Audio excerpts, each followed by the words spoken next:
Morning everyone, it's 8 o'clock here in sunny southwest France, and today I have been planting out my grafted apples. Now, it's been a bit hit and miss with these over here in France because we have extremes of temperature and it gets very warm during the day in March and still very cold at night. So this actual rootstock has been grafted now by me 3 times. So the rootstock is a 3-year-old rootstock, and the first 2 grafts that I did on this earlier this year failed, and I took another one about 6 weeks ago and it has taken. You can see it has taken.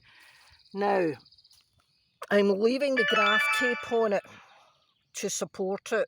I'll tell you why in a minute, because I had a wee incident yesterday. And you can see that I have tried to double my chances by doing a double graft.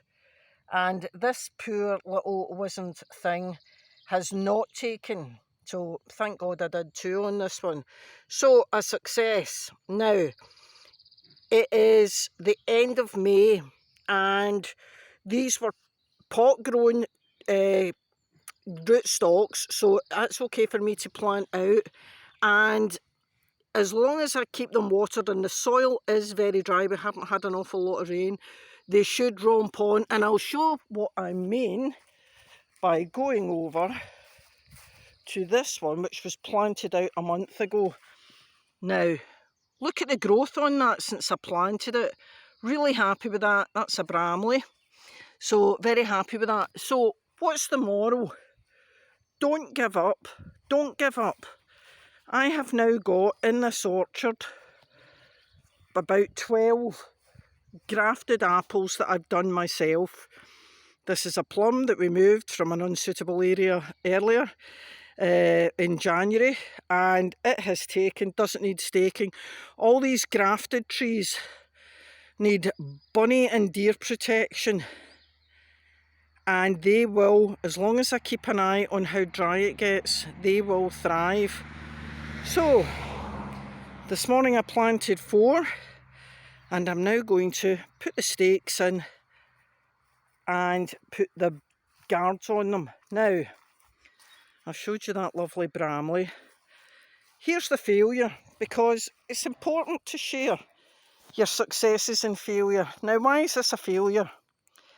You can see it's growing, but that's not the full story.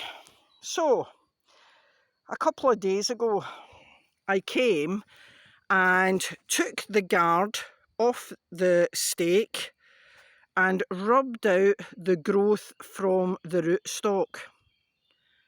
Great. Now, the reason why you rub off the growth from the rootstock is so that your grafted scion is the dominant growth and all the energy of the plant goes into that. Stupidly, I forgot to put the tube back onto the stake. And yesterday when I came down, the stake was lying in its side and it has pulled the graft. Well, it hasn't pulled it off, it dislodged the graft off the rootstock. Now, obviously, I'm very annoyed at myself. That was a stupid error in judgment. I should have put it back onto the stake. However, I have re-taped it. And I've taped it pretty tight, and I'm hoping that the graft will retake. Now, it's very warm, so the tube gives it a wee bit more of a humid atmosphere, and I'm watering this now every day and I'm keeping an eye on it. So hopefully it will rejoin and I'll know that within a couple of weeks. And if it doesn't, the rootstock's still alive and I will wait for new growth to come from the rootstock, and next year I'll graft it again. So annoying, but not a total failure. So don't give up. Don't give up.